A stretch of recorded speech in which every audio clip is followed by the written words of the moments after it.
When we look back on the most dynamic presidents in American history, the name Calvin Coolidge is one that rarely comes to mind. In most history books, Coolidge's presidency is just kind of a precursor, a prelude to the Great Depression and the presidency of Franklin Delano Roosevelt.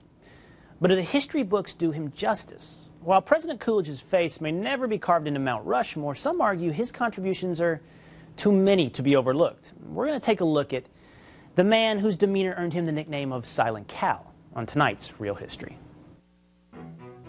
The story of Coolidge is the story of almost failing. Coolidge almost didn't make it to college, almost didn't graduate, almost didn't make it as a state senator, almost didn't make it as Massachusetts governor, almost didn't make it as vice president, and almost didn't make it as president. Generally, Calvin Coolidge's story has been told as a story of failure, a story of yes, but. What I found in researching Coolidge is it's the opposite. This is a story of but yes. President Harding passed away in the summer of 1923. So the vice president, Coolidge, is suddenly president from one day to the next. We have presidents who are foreign policy heroes, war heroes. Coolidge is an economic hero. And the number one thing he achieved was to understand the importance of debt. Some people pursue thrift, cut budgets, because it's their job as politicians or businessmen. In the case of Coolidge, it was also temperament. It was in his DNA. The Coolidges were so thrifty, we would consider it a parody. Coolidge, for example, as governor of Massachusetts, still rented his house because he didn't feel it was right to own. His children had metal tip shoes because the metal tips made them last longer, even if the boys didn't want to wear metal tips. Coolidge believed that the White House was the country's White House, and the man in the White House should save just as the country should save. And so there was some tension in the White House over that. There was a wonderful housekeeper, Mrs. Jaffray, who'd been there since the time of Taft, and she had her ways. She had the shops she favored. But Coolidge thought maybe she could save a little bit. He wanted her to go to the supermarket. He didn't like these specialty stores, and one day she showed him a great spread she'd laid out for diplomats. And instead of praising her, Coolidge said he thought it looked like an awful lot of ham to him. We talk now figuratively about pork. They were talking literally about pork. If you want to know one line about Coolidge, just a single line, this president, it's that when Coolidge left office in 1929, the federal budget was actually lower than when he took office in 23.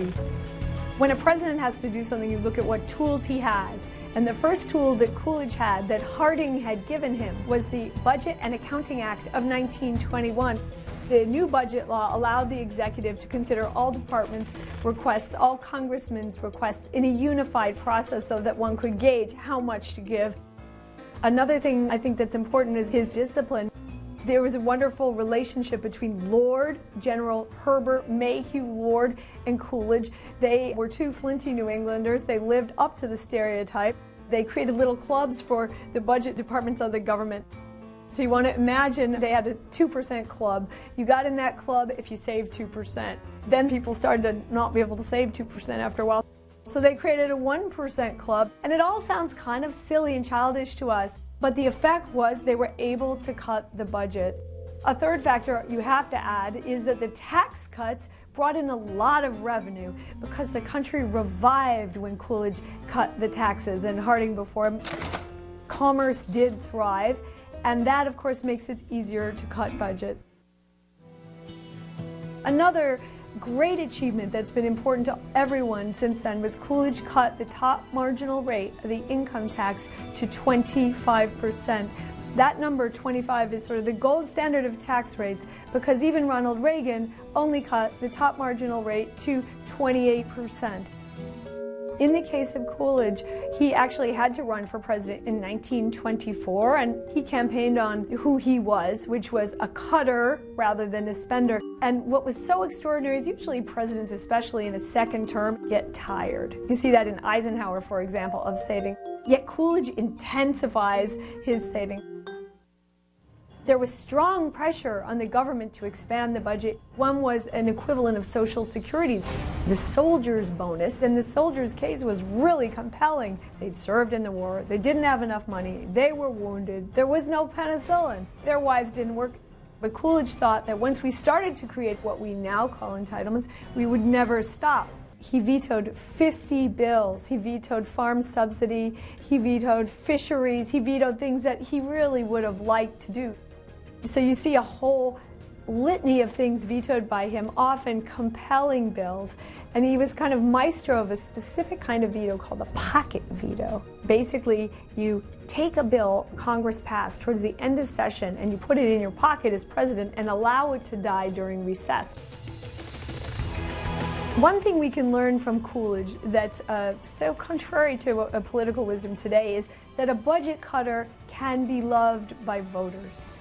The austere Scrooge was the #1 politician in the country, and I do believe this is possible today. I think, first of all, it's worth our scrutiny, but I also believe it's possible. American people are not stupid.